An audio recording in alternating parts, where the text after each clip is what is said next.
ఈరోజు ఇది 43 టాపిక్. 'రాజా అల్లరి చేష్టలు' అని టాపిక్ పేరండి.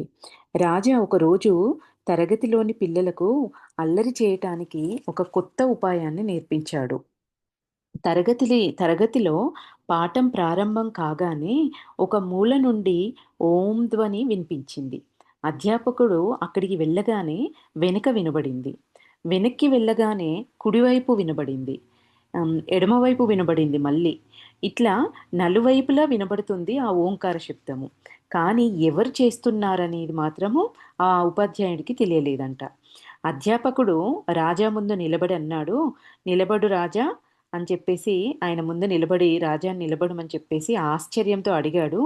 "న్ నేను నిలబడతాను కానీ నా అపరాధం ఏమిటో చెప్పండి" అని చెప్పేసి రాజా నిలబడి అన్నాడంట. అప్పుడు అధ్యాపకుడు అన్నాడు, "నీవు చేయడం లేదు. ఈ ఓంకార శబ్దం నువ్వు చేయడం లేదు కానీ తరగతిలో ఏ అల్లరైనా దానికి మాత్రం సూత్రధారివి నీవే."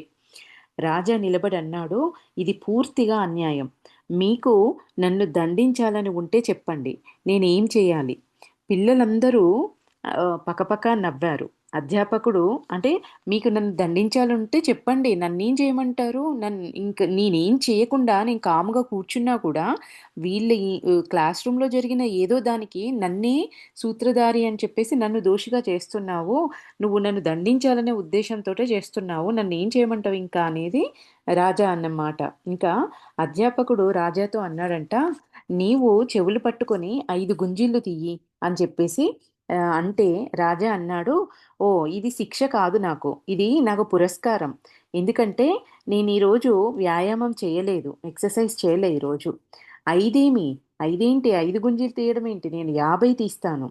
చెవులు పట్టుకొని 1, 2, 3, 4 అని లెక్క పెడుతూ గుంజీళ్ళు తీయడం ప్రారంభించాడు రాజా. 10 తీసే వరకి "చాలు, చాలు, చాలు కూర్చో ఇంకా" అని చెప్పేసి ఉపాధ్యాయుడన్నాడంట. "ఇప్పుడు మౌనంగా కూర్చో ఇంకా. నేను నీలాంటి వింత బాలుడిని ఇంతవరకు కూడా చూడలేదు. నీకు సిగ్గవ్వదా? అందరి ముందు నీకిట్లా శిక్ష ఇస్తూ ఉంటే నీకేం షేమ్ అనిపిచ్చట్లేదా?" అని చెప్పేసి అడిగితే రాజా నవ్వుతూ అన్నాడంట, "మాస్టర్ గారు, మీరు దయచేసి నాకు పురస్కారాలిస్తే హృదయపూర్వకంగా ఇవ్వండి. 5 గింజీళ్ళు తీస్తే వ్యాయామం కాలేదు" అని మళ్ళీ రాజా అన్నాడట. "మీరు నిజంగా నాకేదన్నా పనిష్మెంట్ లాగా ఏదన్నా" అంటే అది పనిష్మెంట్ అని కూడా అనట్లేదు. "ఏదన్నా పురస్కారం ఇస్తే నాకు మనస్ఫూర్తిగా ఇవ్వండి ఇచ్చేదైనా. ఇట్లా 5 గుంజీళ్ళు, 10 గుంజీళ్ళు తీస్తే ఇది వ్యాయామం అవ్వలేదు నాకు" అనేది అంటున్నారంట. ఇంకా అది రాజా అన్న తర్వాత క్లాస్‌లో ఉన్న పిల్లలందరూ మళ్ళీ నవ్వారు అంటున్నారు. ఇంకా రెండో రోజు ఏం జరిగిందట అంటే, ఇది ముందు రోజు జరిగిన కన్వర్జేషను.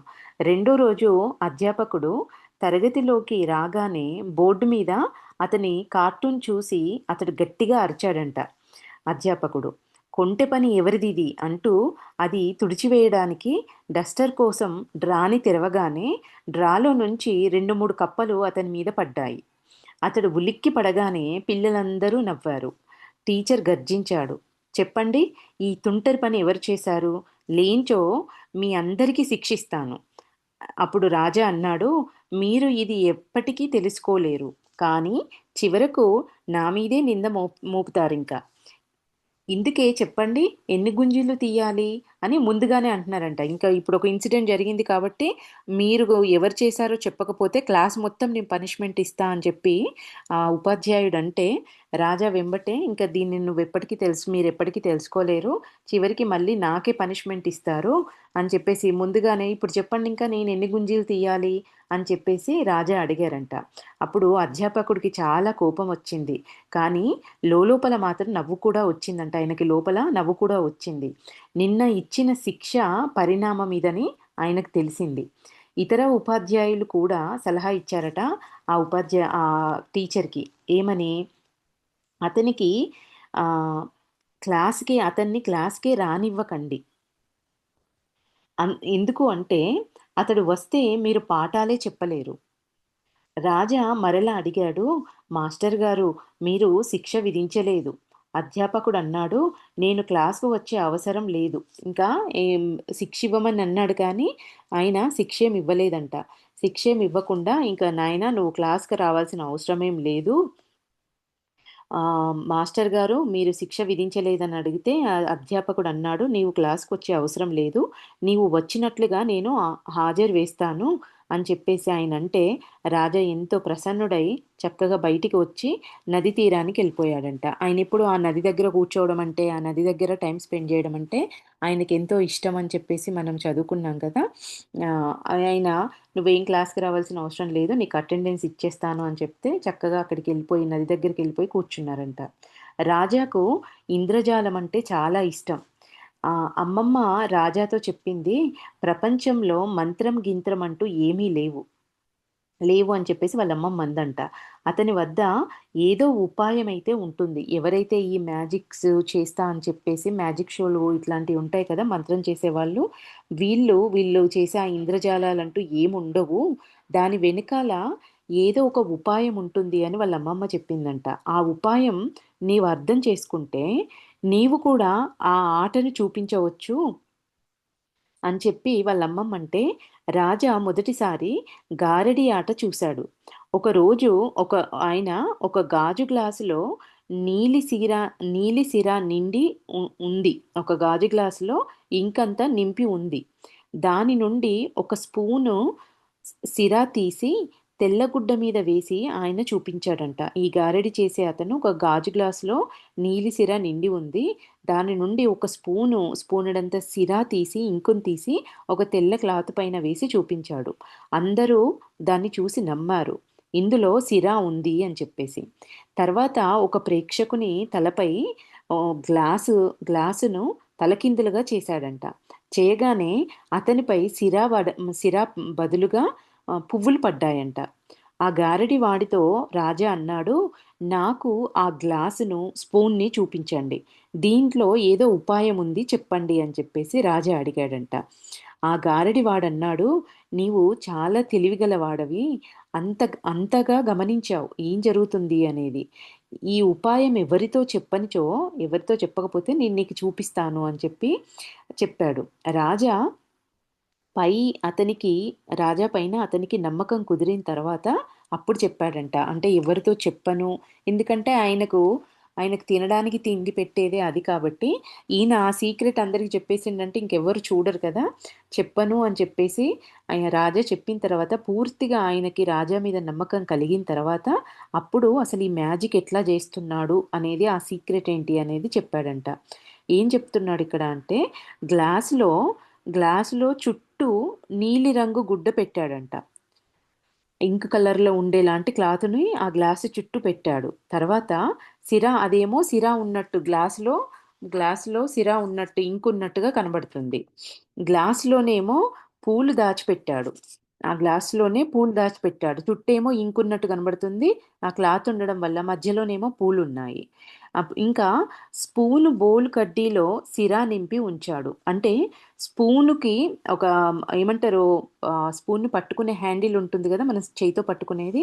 దాన్ని ఒక కడ్డీలాగా లోపల అది హాలోగా అంటే దాని లోపల ఖాళీ ప్లేస్ ఉన్న ఒక కర్రలాగా పట్టుకునేదుంది. అందులోనేమో ఇంకుని నింపాడు. స్పూన్‌ని పట్టుకునే హ్యాండిల్‌లో. ఇంకా కడ్డీ మీద భారం పడగానే ఏం జరిగింది?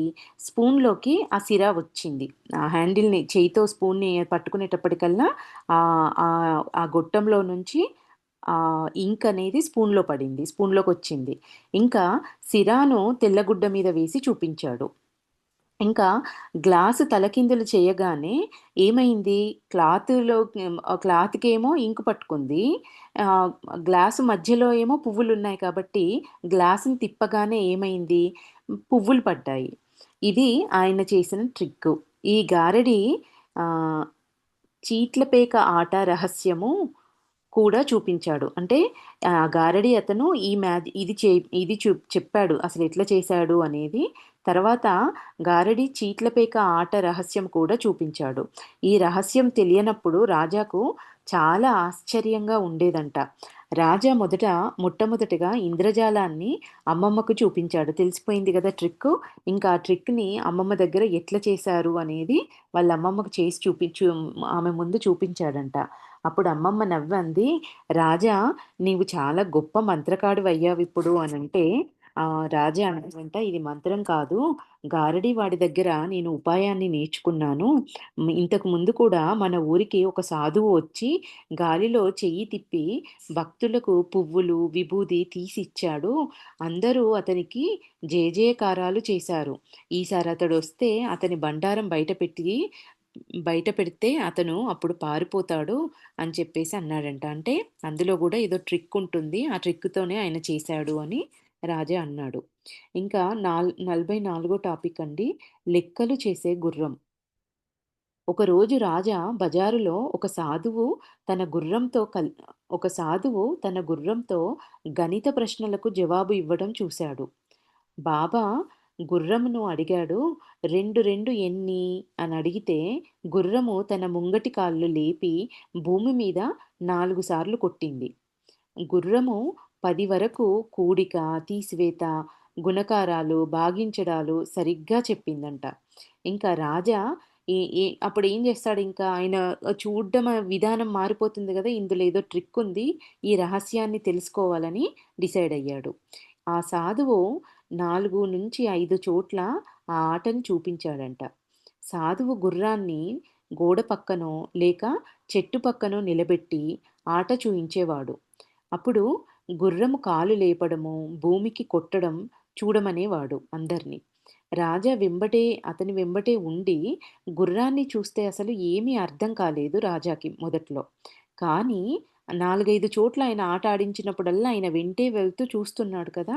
కానీ రాజా గుంపు నుండి పక్కకు వచ్చి సాధువుని చూస్తే అప్పుడు రాజాకు అర్థమైందేంటంటే అతడు కళ్ళు మూయడం, తెరవడం మీద ఇదంతా ఆధారపడి ఉంది అని రాజాకర్థమైంది.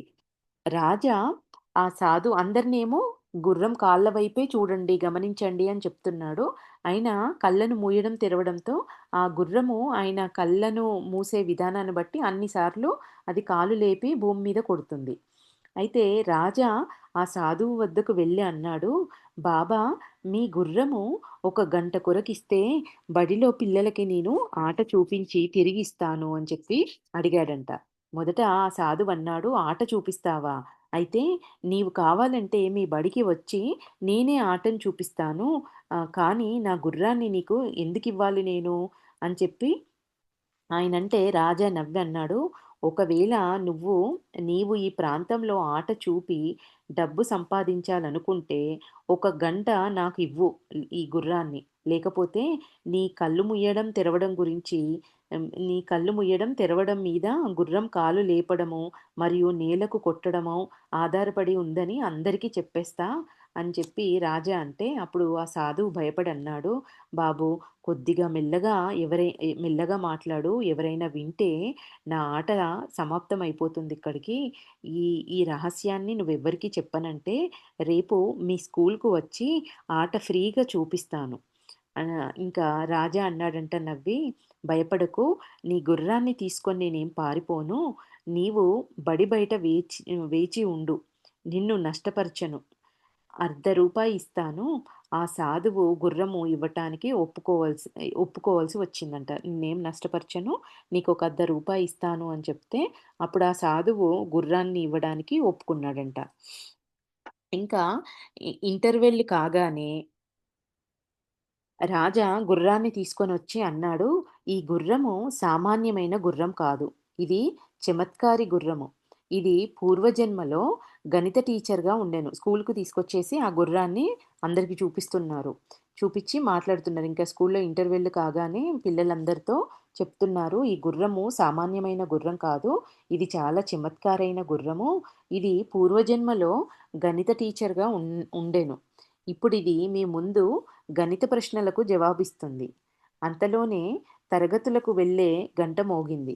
కానీ పిల్లలు, ఉపాధ్యాయులు ఎవ్వరూ వెళ్ళడం లేదు. ఇది చూసి హెడ్‌మాస్టరు టీచర్లతో అన్నాడు, "మీరు పిల్లలని లోపలికెందుకు వెళ్ళమని చెప్పట్లేదు?"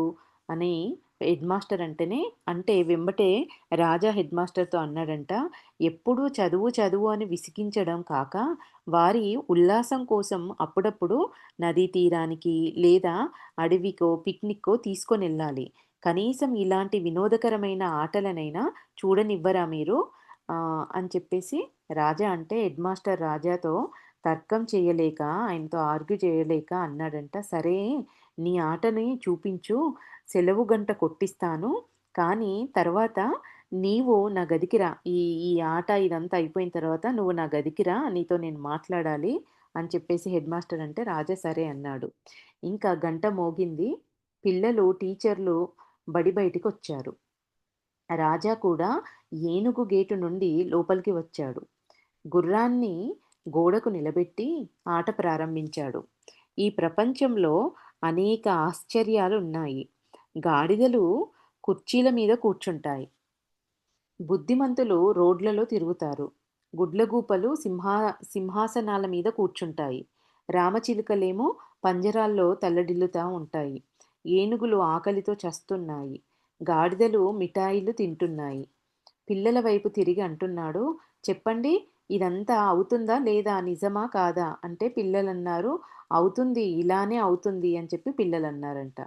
ఇంకా రాజా పిల్లలతో అన్నాడు, ఈ గుర్రము మహాశయుడు మనిషిలా మాట్లాడలేడు కానీ, గణిత ప్రశ్న విని అది ఎన్నిసార్లు తన ముంగటి కాలును భూమి మీద కొడుతుందో అది దాని జవాబు. మూడు మూడు నాలుగులు ఎన్ని అని అడిగితే అది 7 సార్లు కాలును భూమి మీద కొట్టింది. మీరందరూ గుర్రం కాలును భూమి మీద కొట్టేది ధ్యానంతో చూడాలి. మిత్రులారా, దీన్ని మొదటి తరగతి గణిత ప్రశ్నలే అడగాలి ఈ గుర్రాన్ని. ఎందుకంటే దీనికి పూర్వజన్మ గణిత టీచరు జ్ఞాపకం ఇప్పుడిప్పుడే పూర్వజన్మలోని గణిత టీచరు జ్ఞాపకంలోకి ఇప్పుడిప్పుడే వస్తుంది. గణిత టీచర్ అన్నాడు, "గుర్రం లెక్క పెట్టజాలదు. నీ వద్దనే ఏదో ట్రిక్ ఉండుండాలి" అని చెప్పి ఆయన అన్నాడట. రాజా అన్నాడు, "సరే అయితే నా దగ్గర ఏదైనా ట్రిక్ ఉంటే మరి మీరు మీరు చూసి చెప్పండి. నేనేం ట్రిక్ చేస్తున్నాను అనేది మీరు చూసి చెప్పండి" అన్నాడు. ఇంకా పిల్లవాడు అడిగాడు. గుర్రంతోటి ఇంకా దానికి ప్రశ్న వేస్తున్నారు. ఒక పిల్లవాడు అడిగాడు, "1 మరియు 3 ఎన్ని?" అంటే గుర్రము 4 సార్లు కాలును భూమి మీద కొట్టింది. రెండో పిల్లవాడు అడిగాడు, "7 నుండి 3 తీసేస్తే ఎన్ని?" అంటే గుర్రము 4 సార్లు భూమి మీద కొట్టింది. ఇంకా మూడో బాలుడు అడిగాడు, "3 మరియు 7 కలిపితే ఎన్ని?" అని. గుర్రము 10 సార్లు కొట్టింది. గణిత టీచరు ఎంత ప్రయత్నించినా ట్రిక్కేంటో తెలుసుకోలేకపోయాడు. పిల్లలందరూ ఆశ్చర్యంతో చప్పట్లు కొట్టారు. రాజా వారితో చెప్పాడు, "పట్నం నుండి ఒక బాబా దీన్ని తీసుకొచ్చాడు. ఒక గంట కొరకు దీన్ని అడిగి తీసుకొచ్చాను. అతడు బడి బయట వేచి చేస్తున్న వేచి చే వే బయట వేచి ఉన్నాడు. మీరు ఈ తమాషా ఇంకా చూడాలని ఉంటే అతడు పలుచోట్ల తిరిగి చూపిస్తాడు. అది మీరు చూడొచ్చు." ఇంకా గుర్రాన్ని సాధువుకి అప్పచెప్పిన తర్వాత రాజా హెడ్ మాస్టర్ గదికి వెళ్ళిపోయాడు. అతడన్నాడు హెడ్ మాస్టర్ అన్నాడు, "రాజా చూడు రాజా, మన ఒడంబడిక ప్రకారం, మన అగ్రిమెంట్ ప్రకారం నీవు బడికి రాకుండా 3 సంవత్సరాల నుండి హాజరు వేయిస్తున్నా నేను. మరియు పరీక్షలు రాయకుండానే పై తరగతులకు కూడా పంపిస్తున్నాను." హెడ్ మాస్టరు ఇవన్నీ రాజాతో మాట్లాడుతున్నారండి. "నీవు మాత్రం ఇచ్చిన మాట ప్రకారం నడవడం లేదు. ఒకప్పుడు ఏనుగు మీద వస్తావు. ఒకప్పుడేమో పాముని తీసుకొనొస్తావు. ఇప్పుడేమో గుర్రాన్ని తీసుకొనొచ్చావు. ఈ బడి ఈ బడి మాస్టరే నా తర్వాత హెడ్ మాస్టర్‌గా అయ్యేవారు. నా మీద ఈర్ష్యతో పై అధికారికి ఒకటికి 2 పుట్టించి ఆయన లెటర్‌లు రాసి పంపిస్తున్నారు. నన్ను సస్పెండ్ చేస్తే నీకు బావుంటుందా చెప్పు" అని చెప్పేసి హెడ్ మాస్టరు రాజాని అడిగితే, రాజా వెంబటే అన్నాడు, "నాకిదంతా తెలీదు. ఇప్పుడు నేను వాగ్దానం చేస్తున్నాను. ఇక ముందు ఇలాంటి ఘటనలు జరగవు. ఇక నేను బడిలో అడుగు కూడా పెట్టను. పరీక్ష ఫలిత పత్రాన్ని మున్నాలాల్ చెపరాసికిచ్చి పంపియండి. నేను గేటు బయట నిలబడతాను." అప్పుడు "మంచిది. మాస్టర్ గారు ఎల్లప్పటి కొరకు నమస్కారం" అని రాజా అంటే ఆయనకి ఇంక సెలవని జెప్పేసి, "నేనెప్పటికీ మీకొక నమస్కారాన్ని తెలియజేస్తున్నానని" జెప్పేసి రాజా బయటికి వెళ్ళిపోయాడంట. అంటే "నువ్వు ఊరికే ఏదో ఒకదాన్ని పట్టుకొని నువ్వు స్కూలుకొచ్చి స్కూలుని డిస్టర్బ్ జేస్తున్నావు. నువ్విట్లా డిస్టర్బ్ చేయడం వల్ల ఆయన నా మీద కంప్లెయింట్‌లన్నీ రాసి పై అధికారులకు పంపిస్తున్నారు. వాళ్ళు నన్ను సస్పెండ్ చేస్తే నా పరిస్థితి ఏంటిది? ఇది నీకు బావుంటుందా?" అని అడిగితే, "ఓకే. నేను ఇట్లా డిస్టర్బ్ చేస్తున్నానని నాకు తెలీదు. ఇంక నేను ఇప్పటి నుంచి అసలు స్కూలుకే రాను. స్కూలు లోపల అడుగే పెట్టను" అని చెప్పి రాజా చెప్పి బయటికెళ్ళిపోయాడు. ఇంకా హ్మ్. నెక్స్ట్ టాపికు కాళ్ళు మొక్కను. రాజాను పెళ్ళికి, జన్మదిన ఉత్సవాలకు, పార్టీకి తండ్రి తీసుకెళ్ళినప్పుడు రాజాకు షరతులు పెడతాడంట. ఏంటి అంటే షరతులు, అక్కడ మాట్లాడకూడదు, ఏ అల్లరి చెయ్యకూడదు అని వాళ్ళ తండ్రి షరతులు పెడతాడు. రాజా ఒకరోజు వాదిస్తూ అన్నాడు, "నాన్న ఇదెక్కడి న్యాయము? అక్కడ అందరూ మాట్లాడతారు. నేనేమో నోరు మూసుకొని ఉండాలి." అప్పుడు తండ్రి నవ్వి అన్నాడు, "ఈ సంగతి నీకు కూడా తెలుసు. నాకు తెలుసు. అందరికీ తెలుసు. నిన్ను మాట్లాడనిస్తే ఏదో ఒక అల్లరి చేస్తావు." రాజా అన్నాడు, "ఈ సంబంధంలో ఏమైనా ఉంటే నేను మాట్లాడను. అంటే మీకు సంబంధించిన విషయాలేమైనా ఉంటే నేను మాట్లాడను. నాకు సంబంధించిన విషయాలేమైనా ఉంటే మీరు మాట్లాడకూడదు." అయి రాజాను తీసుకువెళ్ళినచో బాధపడునని ఒక పెళ్ళికి ఎక్కడికి అన్న పార్టీకి ఎక్కడికి తీసుకెళ్ళట్లేదు అని చెప్పేసి తీసుకువెళ్ళకపోతే బాధపడతాడని చెప్పి ఒక పెళ్ళికి తీసుకెళ్ళాడట వాళ్ళ నాన్న. అక్కడ రాజా తండ్రి ఒక వృద్ధ బంధువు కాళ్ళు మొక్కి రాజాను కూడా మొక్కమన్నాడు. ఇంకా రాజా అన్నాడు, "నాన్న మీరు వాగ్దానము భంగపరిచారు. మీరు కావాలంటే 10 సార్లు కాళ్ళను స్పృశించండి. మీరు నా విషయంలో మౌనంగా ఉండాల్సింది. దయచేసి చెప్పండి. నేను అంటే ఇది నీకు నచ్చినప్పుడు నువ్వు చెయ్యి. కానీ నాకెందుకు చెప్తున్నావు? మనం ముందే అనుకున్నాం గదా! నీ విషయాలలో నేను ఇన్వాల్వ్ అవ్వను. నా విషయంలో నువ్వు ఇన్వాల్వ్ అవ్వద్దు" అని చెప్పి. అయితే ఇంకా నీకు నచ్చితే 10 సార్లు కాళ్ళను స్పర్శించండి. మీరు నా విషయంలో మౌనంగా ఉండాల్సింది. దయచేసి చెప్పండి. నేను అతని కాళ్ళని ఎందుకు స్పర్శించాలి? నేను అతని తలను కూడా స్పర్శించవచ్చు గదా! కాళ్ళని ఎందుకు స్పర్శించాలి? చుట్టాలు రాజాకు నచ్చజెప్తున్నారు. వృద్ధుల కాళ్ళు మొక్కాలి రాజా అని చెప్పేసి వాళ్ళందరూ ఈయనకు సర్ది చెప్తున్నారట రాజాకి. అప్పుడు ఈయన రాజా ఏమంటున్నారు, "నేను చాలా వృద్ధులను చూశాను నేను.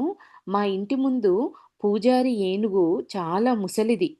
గు పూజారిగా ఉండే ఏనుగు చాలా ముసలిది. అంటే గుళ్ళో ఉండే ఏనుగు అది ఎంతో ముసలిది.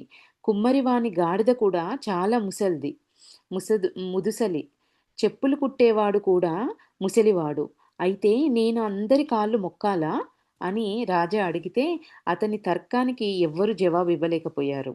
ఇంకా రాజా అన్నాడు, "వయసు పెరిగినంత మాత్రాన బుద్ధి, గుణము పెరగదు.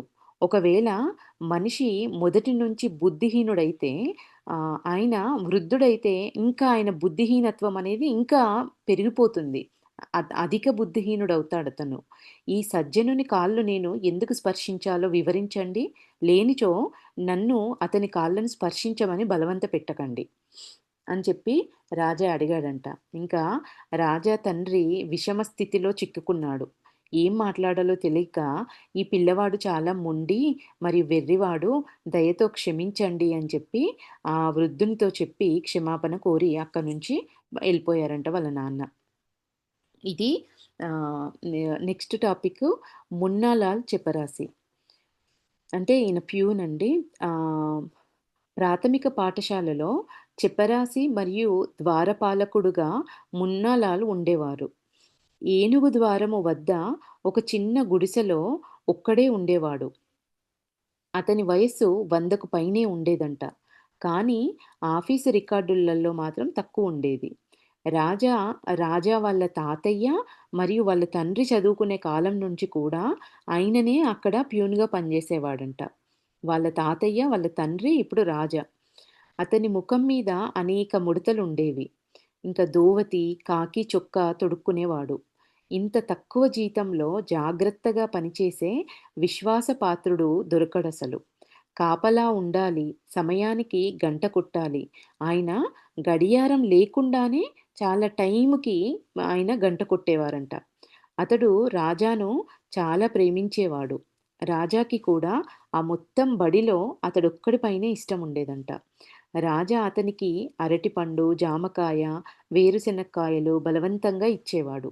అతడు రాజాకు పురాతన కథలు మరియు విప్లవ సమయ ఘటనలు కూడా ఆ పెద్దాయన రాజాకి వినిపించేవాడు.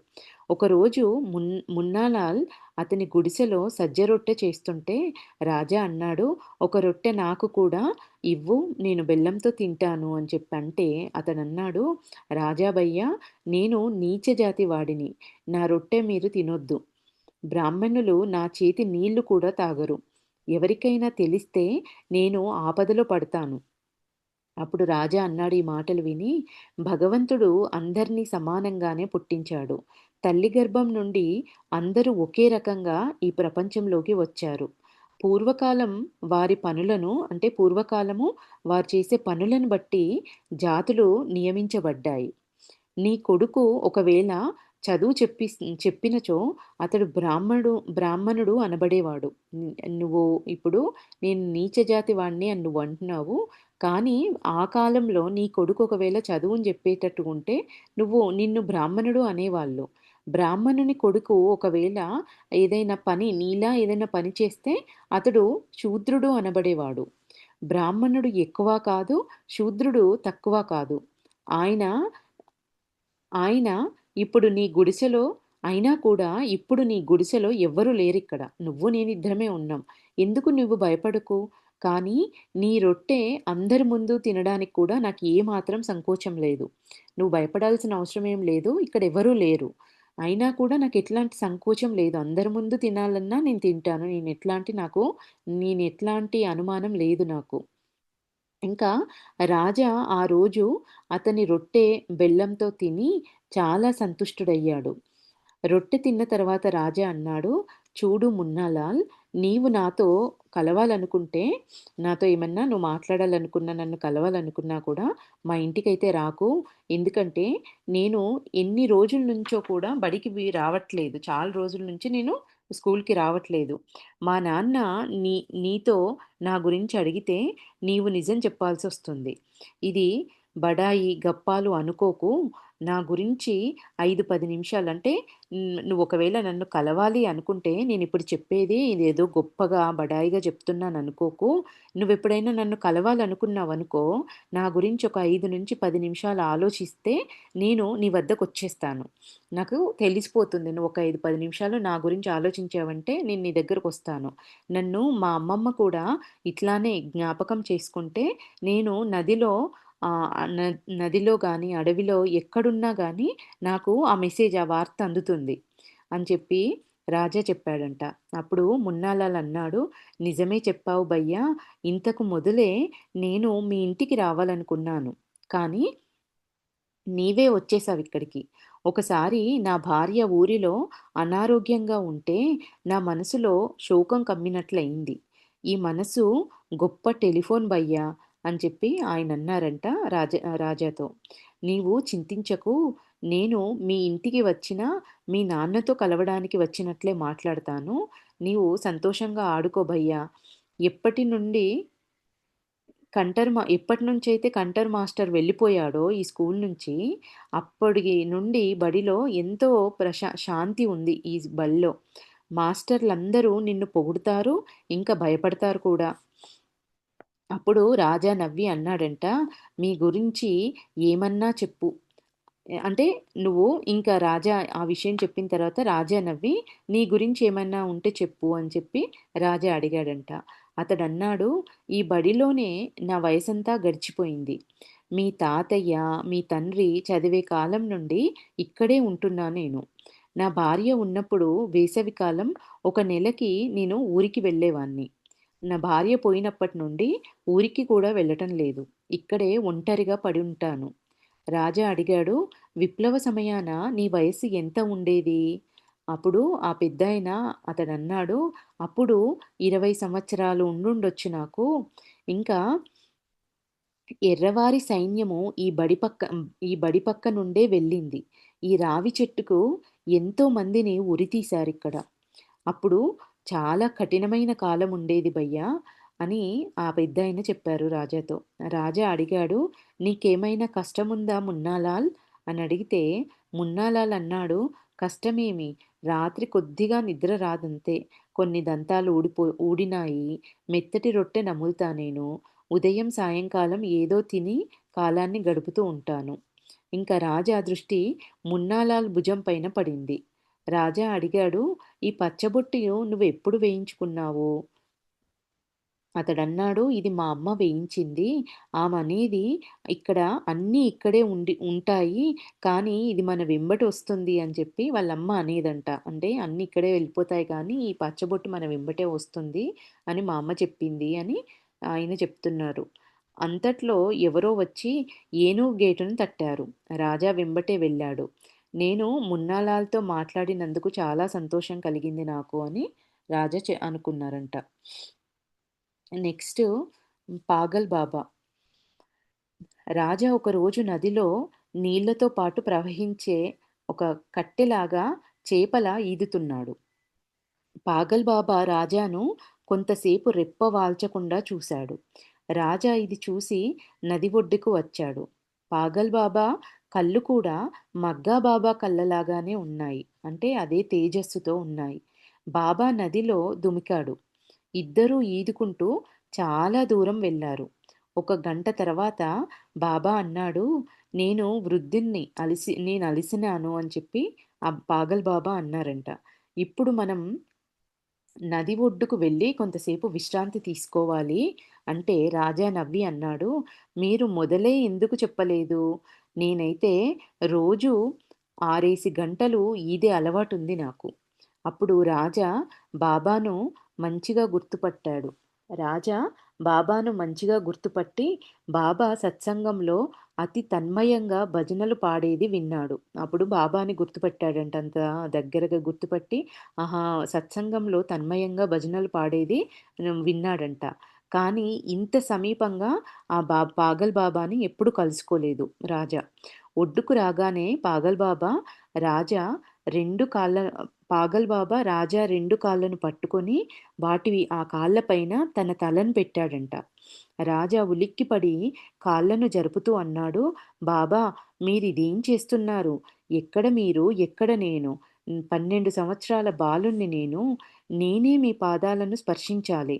అప్పుడు ఆ బాబా అన్నారంట అశ్రుపూ అశ్రుపూరిత నేత్రాలతో అన్నాడు, "నాకు బాగా తెలుసు. నేను ఏం చెయ్యాలో, ఏం చేయకూడదో.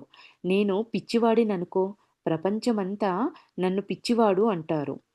రాజ కళ్ళు మూసుకొని మౌనంగా కూర్చున్నాడు. బాబా కూడా మౌనంగా శాంతితో కూర్చున్నాడు. ఆ మౌనంలో ఏం ఘటించిందో అది చెప్పనలవి కాదు. కొంత తడవ బాబా మురళి వాయించడం ప్రారంభించాడు. రాజా ఆనందమగ్నుడై అమృతపానం చేయసాగాడు. బాబా వాయించడం ఆపగానే రాజా కళ్ళు తెరిచాడు. బాబా చిరునవ్వు నవ్వాడు. రాజా అన్నాడు, "మీరు నాకు మురళి వాయించడం నేర్పిస్తారా" అని. బాబా నవ్వి అన్నాడు, "నీకు మురళి నేర్పించడానికే నేను వచ్చాను. కొన్ని మాటలు చెప్పి మురళిని పెదవుల మీద పెట్టి వాయించడం నేర్పించాడు. నీవు తొందరగానే వాయించగలవులే. నీకు నీకు తెలుసు కేవలం పునరుక్తి చెయ్యాలి. ఆ, ఊ, మా ఈ 3 ధ్వనులే స్వర ఆహ్, సర్వస్వము. ఈ 3 ధ్వనులే సర్వస్వము. ఓం నుండే సంగీతం జన్మించింది. ఎప్పుడు సప్తస్వరాల లయము, తాళము కలిస్తే లోపల ఓంకారం యొక్క అనాహత నాదం ప్రతిధ్వనిస్తుంది. ఇదే నిజమైన సంగీత సాధన. నీవు 2 చెవులను 2 వేళ్ళతో గట్టిగా మూసినా కూడా నీకు ఏ సౌండ్ అయితే వినబడుతుందో అదే అనాహత నాదము. ఇంకా రాజా అడిగాడంట ఇదంతా విని, "నేడు మీరు అకస్మాత్తుగా నది తీరానికి అసలు ఎట్లా వచ్చారు?" అని రాజా అడిగితే బాబా నవ్వి అన్నాడు, "నా పరీ నా నా పరీక్ష తీసుకుంటున్నావా? నువ్వు నన్ను నన్ను టెస్ట్ చేస్తున్నావా? అరే! నేను నిన్ను వెతుకుతూ ఇక్కడికొచ్చాను." ఇంకా బాబా రాజాను తను ఉండే తోటకు తీసుకొనెళ్ళాడంట. ఆ పాగల్ బాబా ఎక్కడైతే ఉంటారో ఆ తోటకు రాజాని తీసుకొనెళ్ళాడు. అక్కడ పెద్ద పీట మీద తెల్లని దుప్పటి పరిచి ఉంది. అక్కడ ఒక 20 సంవత్సరాల యువకుడు కూర్చొనున్నాడు. అతడు రాజాతో "హలో" అని స్వాగతం పలికాడు. బాబా వెంబటే అన్నాడు, "ఒరే మూర్ఖుడా! హలో అని స్వాగతం చెప్తారా? మొదట ఆ బాలుని పాదాలను స్పర్శించు. అతడు రాజా పాదాలను స్పర్శించి, తర్వాత బాబా పాదాలను స్పర్శించాడు. బాబా అతనితో అన్నాడు, "నీకు నేడు అర్థం కాదు. ఇతన్ని నీకు ఎందుకు పరిచయం చేయించానో, ఎందుకు పాదాలు స్పర్శించమన్నానో తర్వాత నీకు అర్థమవుతుంది." ఇతడు రాజాకి చెప్తున్నాడు, పాగల్ బాబా ఆ వ్యక్తిని పరిచయం చేస్తున్నారు. ఆ 20 సంవత్సరాల యువకుడు అన్నారు కదా! ఇతడు హరిప్రసాద్ చౌరాసియా. మురళీ వాదకుడు అని రాజాకు పరిచయం చేశాడు. బాబా రాజాను పైన కూర్చోబెట్టి తను కింద కూర్చున్నాడు. ఇంకా రాజా అన్నాడు, "నన్ను నన్ను మీద కూర్చోబెట్టి సంకోచంలో పడవేస్తున్నారు." బాబా బాబా అన్నాడు, "ఎల్లప్పుడూ నీవు ఇలానే కూర్చోవాలి. నేను చేతులు జోడించి ప్రార్థన చేస్తాను. ఈ పిచ్చివాన్ని ఆటంకపరచకు. వానికి అంతా తెలుసు. ఆ పి ఆ పిచ్చే అతనితో చేయిస్తుంది." రాజాకు అల్పాహారం చేయించి, బాబా మరియు చౌరాసియా రాజా పాదాలను స్పర్శించి వీడ్కోలు చెప్పారు. అంటే నన్ను పాగల్ బాబా అంటారు, నన్ను పిచ్చివాడంటారు. నా పిచ్చే నన్నిట్లా చేయిస్తుందని మీరనుకోండి. కానీ ఎప్పటికీ మీరిట్లానే కూర్చోవాలి. నేనెప్పుడూ ఇక్కడ కింద మీ మీ పాదాల దగ్గరనే నేను కూర్చొనుంటాను అని చెప్పి ఆయనన్నారంట పాగల్ బాబా. ఇంకా రాజాకు అల్పాహారం చేయించి, బాబా మరియు చౌరాసియా రాజా పాదాలను స్పర్శించి వీడ్కోలు చెప్పారు. ఇంకా రజనీష్‌కు లోపల తాత మృత్యువు సమయాన, మగ్గా బాబా సంపర్క సమయాన ఏ అనుభవమయిందో అదే నేడు పాగల్ బాబాతో కలిసినప్పుడు అయింది. రాజాకు జ్ఞాపకం వచ్చింది బనారస్ జ్యోతిష్యుని భవిష్యవాణి. మగ్గా బాబా మరియు పాగల్ బాబా మాటలు ఏమి రాజా నిజంగానే సన్యాసవుతాడా? అంటే పాగల్ బాబా మాటలు, మరియు పాగల్ బాబా మాటలు ఏమి రాజా నిజంగానే సన్యాసవుతాడా? బుద్ధుడవుతాడా? అని ఒక క్వెషన్ మార్క్ ఇచ్చారిక్కడ. పాగల్ బాబా ప్రతిరోజు ఉదయము నదీ తీరానికి వచ్చి గంటల కొలది నదిలో ఈది రాజాకి మురళి నేర్పించి పాదాలను స్పర్శించి వెళ్ళేవాడు అని చెప్పి చెప్తున్నారండి. దీన్నిక్కడికి ఆపుదాం ఈ రోజుకి.